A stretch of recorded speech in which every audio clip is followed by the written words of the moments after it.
Hello, folks. Welcome to another Newswatch. Okay. Today I'm going to be talking about tourism in the United States, and I decided to go to a Reddit site in our tourism hall, and we are going to watch a couple of videos, maybe see a couple of news, and just talk about it. Okay. The first thing I'm going to say is I would ask you to please visit the site, visit our tourism hall at Reddit and take a look at it. Okay, they have some news, okay, news clips from several news outlets. They have some stuff that you might find interesting if you are looking into it. Okay, so for now, as I said, let's just go to Reddit and let's take a look at this little video right now. Let me just put it big and nice and big for us to see. Let's go. Next here tonight to our cover story and the summer travel slowdown. For weeks, we've been telling you about how major tourist destinations like New York City and Las Vegas are reporting significant drop-offs in visitors. And tourists and business. Also, please visit ABC Action News, okay, and give them a thumbs up or whatever. Or if you don't like, give your opinion to the site. Okay, bye. Businesses here say they're seeing the same thing. The summer swing never happened for us either. I don't know if it's the hurricane, the economy, a mix of the two, but we've definitely been, everybody around here that I spoke to has been down about 30% this year. So tonight, we are following through on businesses along Johns Pass Boardwalk who are hoping for a busy summer travel season after they suffered costly repairs following Hurricane Helene. According to Visit Tampa Bay, tourism numbers have been on par with recent years. However, ABC Action News reporter Blake Phillips is listening to those business owners who say that has not been the case for them. So it is a ghost town. For many along Johns Pass, business has been falling short. It's the slowest year we've had since 2020. Following Hurricane Helene, the damage kept businesses closed in some cases for over 2 months, and then for some, even longer. And that's why I say we're blessed, because we were closed 10 weeks, but which is a lot, right? And it hurt us a lot. But in comparison to some people, it's not. Because some people, like I said, are still not working and they're still out of jobs. ABC Action News spoke with several different businesses along Johns Pass back along the 4th of July holiday week. And even then, they were hoping for a big summer boost to help cover the lost revenue and repair costs. But this year, since the hurricane, it's been really bad, so it's really hard to tell. Now, 1 month later, they tell me that just didn't happen. Spring break really never happened for us. And then the summer swing never happened for us either. The kids locally just went back to school, I guess, this past week, and now it is just dead. And low business is something almost everyone is feeling all along the boardwalk. I don't know if it's the hurricane, the economy, a mix of the two, but we've definitely been, everybody around here that I spoke to has been down about 30% this year. Visit Tampa Bay says hotel revenue so far this year is on par with some of the previous year's best. So, possibly a sign of things to come. And there was still some foot traffic like this family down here all the way from New England. Plan on coming back? I hope so. It's a beautiful area. Yeah. It's great. The water's great. Yeah. And now with most students in Florida gone back to school, much of the country going to follow suit. That last major travel chance for some of these businesses is Labor Day weekend. After that, it's dead season for them. So over the course of the next few months, they're going to be leaning really heavily on local foot traffic. For now, along Johns Pass, I'm Blake Phillips, ABC Action News. All right. The first thing I'm going to talk about, as you could see, this was in the area of Florida. Okay. And my first impression is this. Either because it is censored or at least not encouraged, no one blamed the economic policies of the current American government. I find this both disturbing and a bit scary, because this means two things. It either means that people are not conscious, they do not understand the implications of, for example, all that Canadian tourism, which is the most relevant in this specific case, is gone, and they are simply oblivious to the consequences of tariffs and all of that, or the news are purposely not talking about or cutting or editing or doing whatever they want. They are not talking about the people that understand what is happening, okay, and that are simply silenced. Either of these hypotheses is disturbing because it means a kind of entrenched repression. New at 6, the summer. Sorry, we are going to take a look at this one. This means a more entrenched narrative and repression of opinions. And the first thing that any authoritarian regime does is to control two aspects of society: the military, and Trump replaced almost all military leaders with people that will do whatever he wants, he and his movement, okay? Because frankly, he is not doing that good, and he probably is going to be replaced, in my opinion. And then you try to dominate the news. You try to normalize your own narrative, okay? You, for example, like she was, oh, it's the economy, it's this, it's that, and then they blame criminal gangs. They blame all other countries for taking advantage of America, when in fact it was America that was taking advantage of other countries. Okay, for example, America was selling a lot of products in Europe and is able to produce them here since the time of the Marshall Plan. Yes, since the time of the Marshall Plan, and European local industries and local manufacturers were being Americanized. And people don't like that. And you can say that the EU, for example, was a reaction to a shift in the attitude of Europeans towards Americans. Because no, thank you very much. You helped us. We helped us. We are buying your goods. We are going to continue to be your trading partners. We have our military alliance, okay? But shut up, you don't boss anyone around here, okay? This is not the 1950s, and this is not the same Europe of the 1950s, okay? And then you have Putin that, in his own way, he tries to do exactly the same as the Americans. The Americans and the Russians, in this aspect, they are the bloody same. They want to divide Europe and enslave us. And if someone doesn't like me, like to listen to me saying this, some are defending the Russians, others are defending the Americans, well, too bad. Isn't life tragic? If you don't like to listen to me, you can answer me in the comment section below. Okay. Now, let's watch another video. Okay?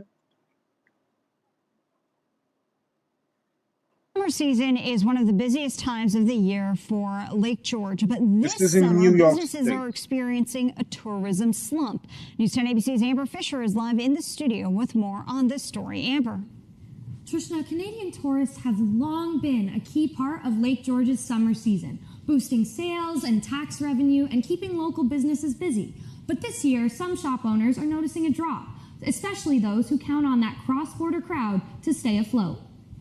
The owner of Chef M Grill House told me that he thinks that this is the slowest season Lake George has had in 30 years, and it's more than just customers. We have decreased too. So 40-50% decrease on our income too. Wow, that's just for this restaurant. Yeah. Wow, and that's at 40-50% decrease as compared to last summer. Yes. Wow. Yeah. But this is not only for here. Generally, all restaurants and other businesses, they have decreased too. Robin Kiravalli, co-owner of Mezzaluna, agrees. So Canadian tourism is definitely down this summer. Every 4 tables or so, there's at least 1 Canadian table out of those. So that is definitely not happening this summer. I would say that we are definitely down a good 75%. Many young adults also come from around the world to Lake George looking for a summer job, but that's been harder to find recently. I would say the town is tough. A lot of kids coming in, students from different countries looking for summer work and seasonal jobs that are having tough times finding second and third jobs to make a little extra money while they're here. So I feel like a lot of places are definitely staffing less. But the restaurant owners I spoke to have not lost hope for the season. We're seeing a lot of people come from New Jersey, Connecticut, Pennsylvania, stuff like that. So we're kind of seeing an uptick there. And we're guessing that it's possibly because folks are deciding to travel more closer to their homes. And even without as many Canadian visitors this season, Lake George remains a capital region summer staple. Owners say that they are adapting, but they are still hoping to see the Canadian crowd return. Reporting live in the studio, Amber Fisher, News 10 ABC. Thank you, Amber. All right. Let me just, so that we don't have any more accidents or videos starting to playing along. Let's go deep into this. First of all, please visit the channel, okay, and take a look at their work. And if you like it, give them a thumbs up or your opinion, okay? Because even if you don't agree with news reporters, you should give them your reaction. I think, or at least this is my opinion. Now, first thing is first, 75%. That lady was talking about, and if she's saying 75%, it's more. Okay. I know how a business is run. I know what you sometimes should tell or you should not tell. You should try to not make it look as bad as it is for your employees, for the people you are paying wages to. Now, the foreign students, they are not coming, or they are not finding any jobs. And that guy, I think he was a bit delusional, because he seems to think that everything is going to be all right. That younger guy. I don't blame him. But the truth is that if you see the type of tourism that they are now getting, they are getting the tourism from within. And that won't end, okay?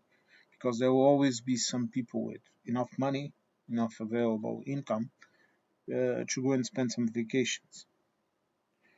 But that a hard currency tourism that comes and spends a lot of money, that is all. You will find more family visits, a lot of different businesses will start competing with each other, and a lot of them, half of them, rough estimates, will close down.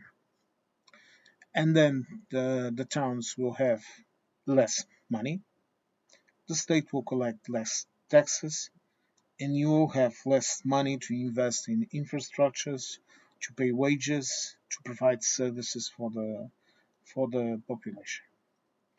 This will mean that the roads will be worse, the infrastructure will be worse, the policing will be worse, everything will be worse because there is no available money. I know this. I have family that lives in tourist areas, and even here, where the economic dynamic is a bit different, because we have a lot of more state control over things. Tourism, in some places, is the main provider of jobs, the main provider of hard currency, and the main provider of money that then is used to finance infrastructures. As I told you, that dynamic is changing because the country is also changing. People are getting better. I can say this without difficulties, but better. And there is no more patience, like I said in that video, pardon me, that I talked about tourism in Europe. There is a bit of less patience to certain behaviors of tourism, but that does not mean that tourism won't stop to exist. It simply means it will change. It will has to be a little less intensive. Now, as I also said in another video, this is not something that will happen overnight, okay? Because it depends of so many factors that to sit here and try to preach you in any kind of assured situation that it will happen, I would be lying if I did that. What I can tell you is this. What happens when there are less tourists? Less businesses are able to stay afloat, less jobs, and all of this leads to less taxes for the city, for the state. And if the state does not have as much money, it has to focus on essential services, and all the rest will suffer. So, roadways, for example, roads, okay? This is a simple example. When you, around here, for example, I lived in one municipality that did not invest a lot of money into the roads. They invested the money elsewhere. And in the municipality, across from mine, they invested a lot of money in infrastructures. Their roads were always better. They had more business. Okay, even us being near the coastline, I was inland, but the municipality also had a part of it that is still has a part of it that is in the coastline. But even with all that tourist money coming in, they would invest in other things. And the practical result right now is that the inland municipality got richer, it got more influence, it got more jobs, more people, and more developed. And the one that I was in, yes, I think I'm still in it. It lags behind. Okay, and in the United States, it's even more pronounced because you have states, you have a different uh, organization of your municipalities, of your counties, or whatever. You have a lot of services that instead of being provided by central government, is provided by the citizens themselves. So maybe you won't have money to have a fire squad, whatever, or a police station, or have some money for social care, a lot of things. And I really don't think that Americans are. Look, I don't think they are seeing this. Oh God, I would be scared, honestly, trying to see if there is any more interesting.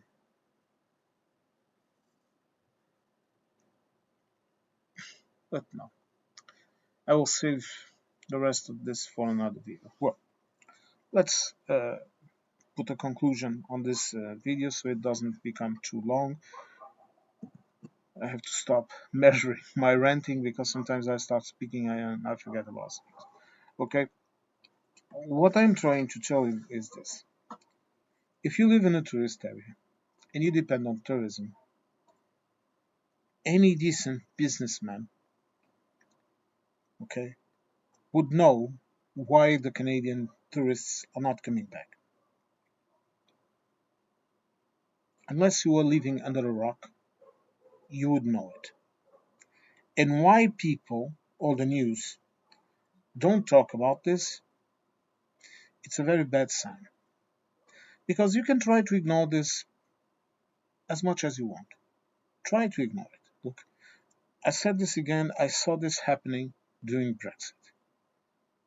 People in the British areas of tourism that depended highly on European tourists, they disregarded, they said, everything will be the same and whatever. 1 year later, businesses were effectively closing down, from farms to cafes to whatever. Did it kill completely the business in those areas? Well, of course not. A couple of businesses remain. For the less than half of European tourists, also less than half of the manpower of the Europeans that went, European kids, for example, that crossed the channel. They went and they worked and studied in the United Kingdom. Okay, half of all of that is virtually gone.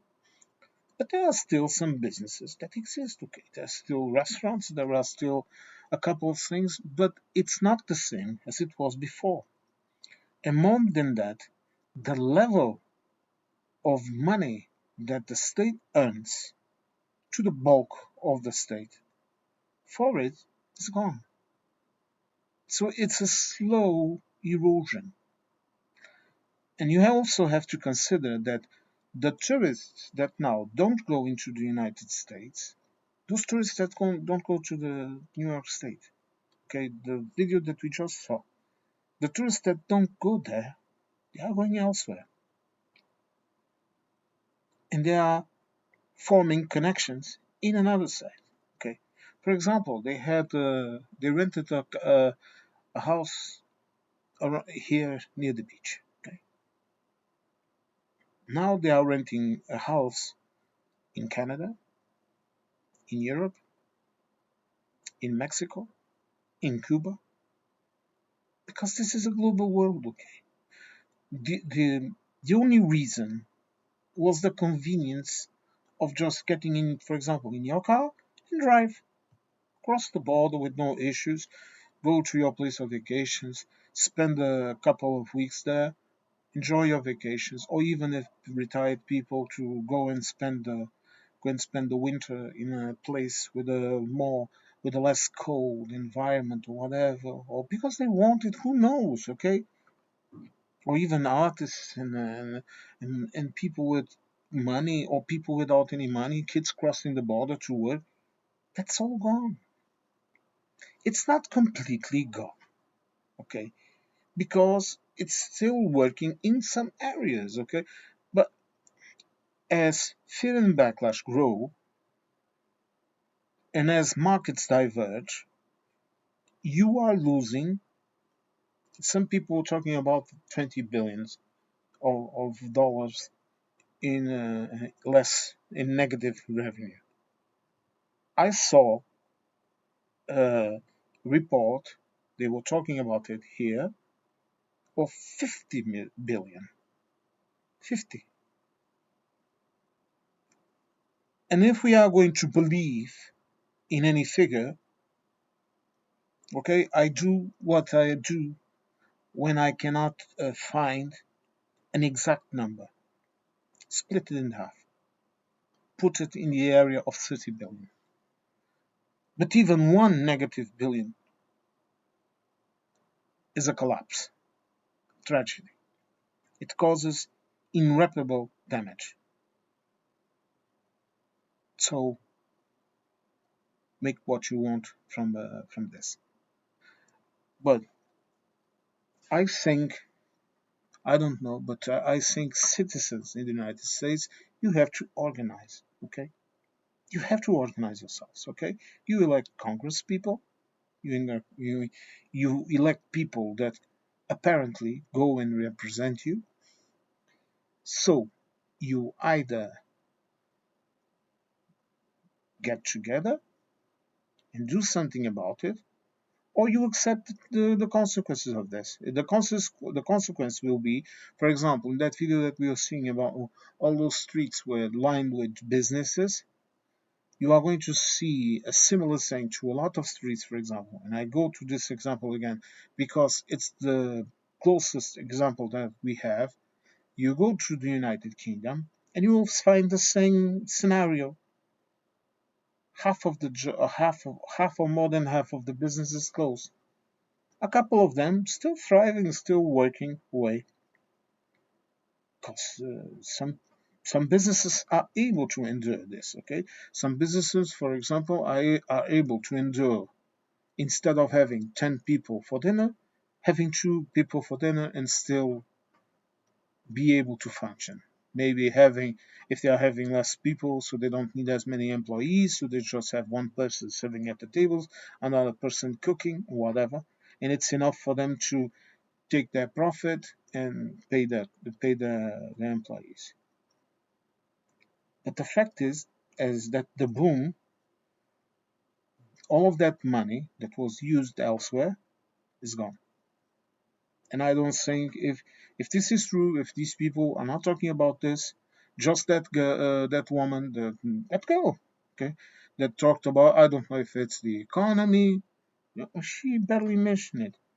Of course it is the economy, and it's the politics, and it's what the president and his staff are doing. It's Doge firing all of those tax workers, and now desperately trying to rehire them because they are losing billions in taxes. It's all of that. Look, tourism is like opening up a house and inviting people in for a price. You can sit in my couch and eat my chips, and you are going to pay me a sum. If I start to act up, I don't give you the chips, okay? Or I tell you have to pay more, like the extra tax that is being collected to to tourists.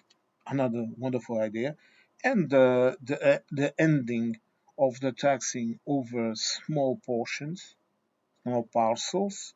Okay, so right now, even if you buy, for example, look, you are a tourist, you American tourist, you go to Canada or whatever, and you buy yourself a nice necklace that is, I don't know, $2, some crap like that. When you come back to the United States, you are going to have to pay a tax over that little $2 tax, and it's a fixed number. So probably, I don't know, but suppose the fixed tax is $200, you are going to have to pay $200 for having bought a little cheap necklace in some street vendor in Canada. Okay, so it's ridiculous. Okay, oh, and I already talked about it. I'm not going to talk about it here, but imagine what this is doing to the smaller business. Just imagine. Okay. Well, I hope you liked the another Newswatch episode. I'm going to keep on doing them. We are going to keep on seeing some videos, keep on talking about it. And as you know, this is not monetized. Okay, I'm doing this because I like it, because I think we should talk about things. And I hope to catch you all in the next one. Why not?